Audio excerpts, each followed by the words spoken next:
بسم اللہ الرحمن الرحیم ان تجتنبوا کبائر ما تنہون عنہ نکفر عنکم سیئاتکم، اگر بچ گئے تم بڑے بڑے گناہوں سے جن سے روکا گیا تم کو، نکفر عنکم مٹا دیں گے ہم تم سے، سیئاتکم گناہ تمہارے، وندخلکم اور داخل کریں گے ہم تم کو، مدخلاً کریما جگہ معزز میں۔ ان تجتنبوا کبائر ما تنہون،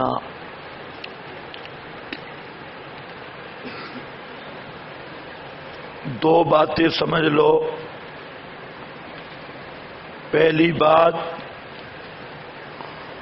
کہ گناہ کی تقسیم کبائر اور صغائر کی طرف ہے یا نہیں، اس میں علماء کے دو طائفے ہیں۔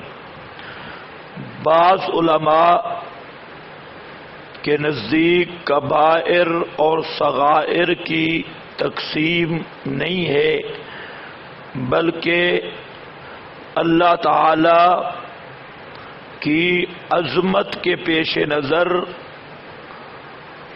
ہر گناہ چاہے بظاہر وہ جتنا معمولی ہو وہ کبیرہ ہے، اس لیے کہ اللہ رب العزت کی نافرمانی ہے۔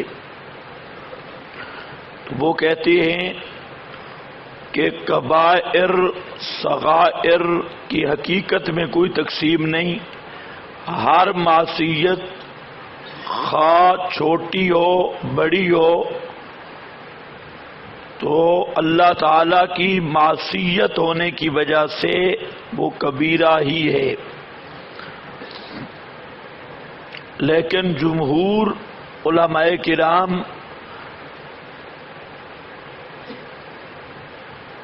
وہ فرماتے ہیں کہ گناہ کی تقسیم نصوص سے ثابت ہے کہ بعض صغائر ہیں اور بعض کبائر ہیں۔ اب جو کبائر ہیں وہ کون سے ہیں، تو اس میں پھر اختلاف ہے۔ ایک قول یہ ہے کہ کبائر وہی ہیں جو احادیث میں آ چکے ہیں۔ نبی کریم صلی اللہ علیہ وسلم نے کبائر کی فہرست بیان کی، بعض روایات میں 6، بعض میں 7، بعض میں اس سے بھی زائد۔ تو کبائر سے مراد وہی ہیں حقوق الوالدین وغیرہ جو 6 7 کے ساتھ احادیث موجود ہیں۔ دوسرا قول یہ ہے کہ کبیرہ اور صغیرہ کے درمیان نسبت اضافی ہے، بعض گناہ اپنے مافوق اوپر والے گناہ کی نسبت صغیرہ ہیں اور نیچے والے گناہ کی نسبت کبیرہ ہیں۔ مثلا ایک آدمی کسی اجنبیہ کی طرف نظر کرتا ہے، دوسرا آدمی اجنبیہ کو یا دوسری مرتبہ یہی آدمی اجنبیہ کو بوسہ دیتا ہے، اور پھر تیسری دفعہ اس کے بغل گیر ہوتا ہے اور پھر زنا کرتا ہے، تو بوسہ دینا یہ نظر کرنے کے اعتبار سے کبیرہ ہے، اور اس کے بغل گیر ہونے کے اعتبار سے صغیرہ ہے۔ اسی طرح بغل گیر ہونا بوسہ دینے کے اعتبار سے کبیرہ ہے، بوسہ کی نسبت، لیکن زنا کی نسبت یہ صغیرہ ہے۔ تو زنا کرنا بغل گیر ہونے کی نسبت یہ کبیرہ ہے۔ تو اس طرح یہ نسبت اضافی ہے کہ اگر گناہ کو دیکھا جائے نیچے والے درجے کے اعتبار سے وہ کبیرہ ہوگا، اوپر والے درجے کے اعتبار سے اور نسبت سے وہ صغیرہ ہوگا۔ تو حاصل یہ نکلا کہ کبائر اور صغائر میں نسبت اضافی ہے۔ تیسرا قول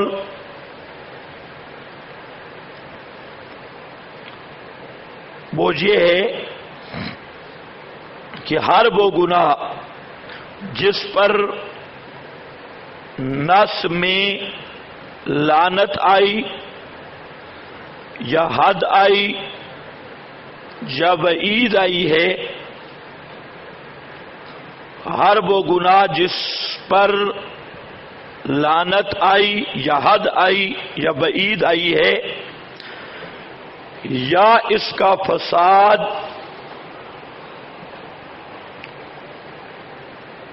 ان جتنا ہے،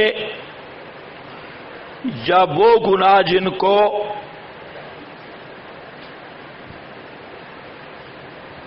انسان بطور تہامن کے کرتا ہے، تہامن کے کرتا ہے۔ امام مارزی نے اس کی یہ تعریف کی اور یہ جامع ہے۔ فرماتے ہیں ہر وہ گناہ جس پر لعنت آئی ایک، یا حد آئی دو، یا وعید آئی تین، پھر اور باب ان کا فساد، ہر وہ گناہ جس کا فساد اور بگاڑ ان جتنا ہو، ان جتنا کا کیا معنی؟ جن پہ لعنت وعید وغیرہ آ چکی ہے، اتنا ہو۔ اور تیسرا گناہ کو تہاون کے طور پہ بے پرواہی میں کرتا ہے، چاہے وہ صغیرہ بھی ہے لیکن اس کی پرواہ نہیں ہے، احساس نہیں ہے گناہ کرنے کا، تو وہ بھی کبیرہ بن جائے گا۔ ایک آدمی گناہ کر رہا ہے لیکن اسے احساس بھی ہے کہ میں غلطی اور گناہ کر رہا ہوں، تو احساس ندامت والے کے ساتھ کبائر بھی صغائر بن جاتی ہیں، اور دلیری سے کرنا اور گناہ کو گناہ نہ سمجھنا، احساس نہ کرنا، تو پھر صغائر بھی کبائر کے حکم میں چلے جاتی ہیں۔ تو میں نے آپ کے سامنے تین باتیں کی کہ گناہ کبائر کی پہلی بات کہ تقسیم ہے یا نہیں۔ بعض علماء کہتی ہیں نہیں، اور اکثر علماء کہتی ہیں تقسیم موجود ہے۔ پھر جو حضرات کہتی ہیں کہ تقسیم ہے، تو ان کے نزدیک پھر تین تعریفیں ہو گئیں کبائر کی، کہ کبائر کا معنی مفہوم کیا ہے، جن میں ایک کہ جو احادیث میں آ چکے ہیں۔ آپ صلی اللہ علیہ وسلم کی بعض احادیث میں کبائر کی فہرست آئی 6، 7، 8 تک، تو وہ جو روایات ہیں وہ کہتے ہیں بس وہ کبائر ہیں، ان کے علاوہ سب صغائر ہیں۔ اور دوسرا کہ کبائر و صغائر کے درمیان نسبت اضافی ہے، اور تیسرا کہ ہر وہ گناہ جس پر لعنت، حد یا وعید آ چکی ہے، اور ہر وہ گناہ جس کے مفاسد اس پہلی قسم کے برابر ہیں، یا ہر وہ گناہ جو احساس سے ذنب کے بغیر کیا جائے، چاہے وہ کم ہو بطور تحامن کے اور عدم احساس کے کیا جائے، تو وہ گناہ کبیرہ ہوگا۔ تو یہ تین اقوال، تین تعریفیں آ گئی۔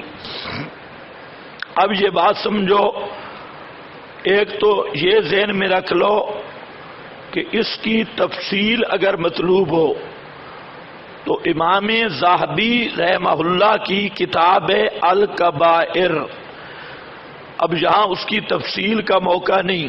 الکبائر امام ذہبی کی کتاب، اس میں انہوں نے پوری تفصیل کے ساتھ کبائر کو بھی لکھا اور کبائر پر جو احکام اور وعیدات ہیں وہ بھی سب انہوں نے جمع کی۔ تو جامع کتاب ہے امام ذہبی کی اسی لفظ پر، یعنی کبائر ما تنہون عنہ پر مستقل کتاب۔ دوسری بات یہ سمجھیں کہ کبائر کے متعلق ضابطہ الہی یہ ہے، قانون یہ ہے کہ بغیر توبہ کے معاف نہیں ہوتی۔ صغائر عبادات وغیرہ سے معاف ہو جاتی ہیں، لیکن کبائر بغیر توبہ کے معاف نہیں ہوتے اصل ضابطے کے اعتبار سے، لیکن اس ضابطہ سے مستثنیات کثیر ہیں۔ اللہ تعالی کی خاص رحمت سے کبائر معاف ہو سکتے ہیں اور ہوں گے، لیکن کس کے لیے؟ لمن یشاء، مشیت باری پر ہے۔ تو اصل قانون ہے کہ کبائر کی معافی اور عفو عن الکبائر اصل ضابطے میں نہیں، اس کی سزا ہے جہنم کی، اور سزا بھگتنے کے بعد پھر جنت میں آئے گا۔ تو اصل چیز سزا ہے۔ اب جو معتزلہ اور خوارج ہیں، خارجی لوگ، وہ تو کبائر کو کفر کہتی ہیں اور وہ شرک اور کبائر میں کوئی فرق نہیں کرتے، اس لیے ان کے نزدیک جو گناہ کبیرہ کا مرتکب ہے وہ ہمیشہ جہنم میں رہے گا، اور وجہ ان کے نزدیک یہ ہے کہ وہ کافر ہے۔ آج بھی بعض خطیب حضرات اعمال پر اور ان چیزوں پر کفر کا فتویٰ لگاتی ہیں، تو یہ بھی انہی خوارج کی قسم ہے۔ میں نے آپ کو پہلے بتایا کہ اعمال کی وجہ سے آدمی کافر نہیں ہوتا۔ لا نکفر احدا من اہل القبلۃ بذنب، کسی گناہ کی وجہ سے ہم اہل قبلہ کی تکفیر نہیں کرتے۔ اہل سنت کا یہی مسلک ہے اور یہی حق ہے۔ کفر کا تعلق ہے عقیدے کے ساتھ، اور وہ بھی کسی قطعی حکم کا انکار ہو۔ تو اس لیے جو حضرات ہاں نماز والا عمل، اس کے ترک صلاۃ کا مسئلہ اختلافی ہے، اس کی وضاحت بھی میں نے کر دی ہے۔ اب صرف یہ بات سمجھ لو کہ اعمال کی وجہ سے آدمی کافر نہیں ہوتا۔ یہ جو آج کل غلو چل رہا ہے کہ جو مشرک کی ذبیحہ کھائے وہ کافر، تو یہ خارجیوں کا عقیدہ ہے، خوارج کا۔ پہلی بات یہ ہے کہ مشرک کی ذبیحہ کا مسئلہ ہی ظنی ہے، وہ قطعی مسئلہ نہیں۔ ترجیح عدم ترجیح کا قانون جاری ہوتا ہے، اس پر کفر اسلام کا دار و مدار نہیں ہے۔ دوسرا، خنزیر کھانے سے بھی آدمی کافر نہیں ہوتا۔ ایک آدمی خنزیر کھا لے وہ کافر نہیں ہوگا، گناہگار ہوگا۔ ہاں خنزیر کو حلال سمجھے گا تو وہ حرام قطعی ہے، پھر وہ کافر بنے گا، لیکن اگر خنزیر کو حرام سمجھ کے کھا رہا ہے تو وہ فاسق ہے، کافر نہیں۔ بہت سارے لوگوں کو اس میں غلط فہمیاں پڑی ہوئی ہیں علماء کی جہالت کی وجہ سے اور ان پڑھ ہونے کی وجہ سے، اس لیے یہ بات ذہن میں رکھ لو، زانی، چور، ڈاکو، حتیٰ کہ باپ کا قاتل اور اس سے بھی کوئی آگے جتنا عملی لحاظ سے بدکار، بد کردار، لیکن کسی قطعی حکم کا انکار نہیں ہے تو وہ کافر نہیں ہوگا۔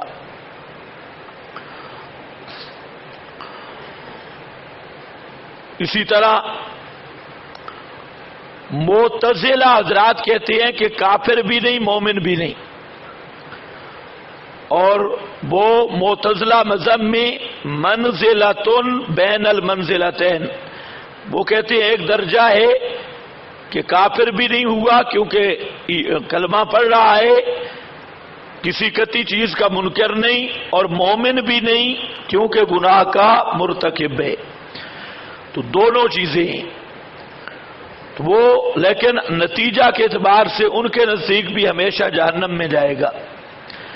اہل سنت کے ہاں اصل ضابطہ کبائر کا سزا ہے، لیکن وہ سزا ہمیشہ کی نہیں، صرف گناہ کے درجے کے اعتبار سے سزا ہوگی، اور پھر وہ سزا جب پوری ہوگی تو معافی مل جائے گی۔ اصل ضابطہ یہ ہے۔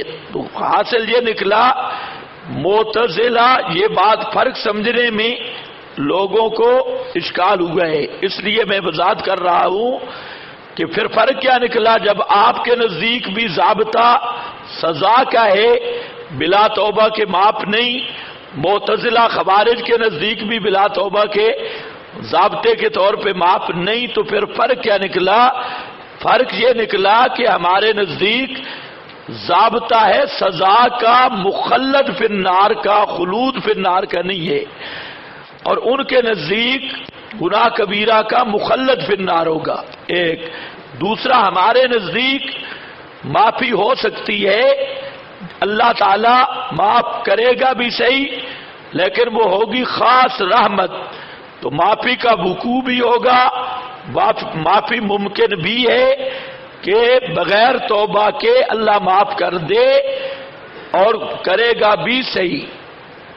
کس کو کرے گا یہ اس کی مشیت ہے، اور معتزلہ کے نزدیک، خوارج کے نزدیک دونوں چیزیں نہیں، کہ معافی کرے گا بھی نہیں اور معاف کرنا اس کی شان بھی نہیں، عدل کا ضابطہ ہے ان کے نزدیک، تو وہ کہتے ہیں ہمیشہ وہ جہنم میں رہے گا۔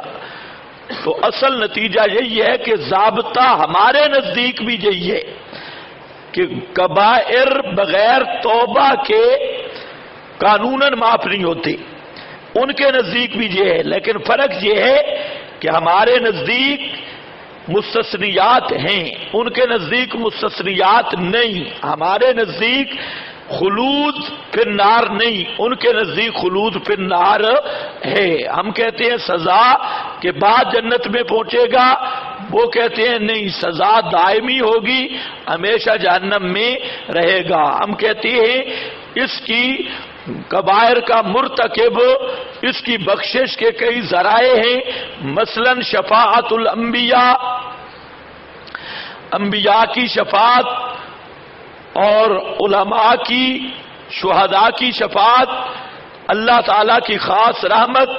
حدیث میں آتا ہے اللہ رب العزت، بعض لوگ جہنم میں ہوں گے تو اللہ رب العزت اپنی مٹھی بھریں گے جہنم سے، اور لپ، مٹھی بھی نہیں، لپ بھر کر ان کو جہنم سے باہر نکالیں گے۔ اب اللہ جانے اللہ تعالیٰ کے اس لپ دونوں ہاتھوں میں کتنے جہنمی آئیں گے، تو ان کو اللہ تعالیٰ خود نکال دیں گے۔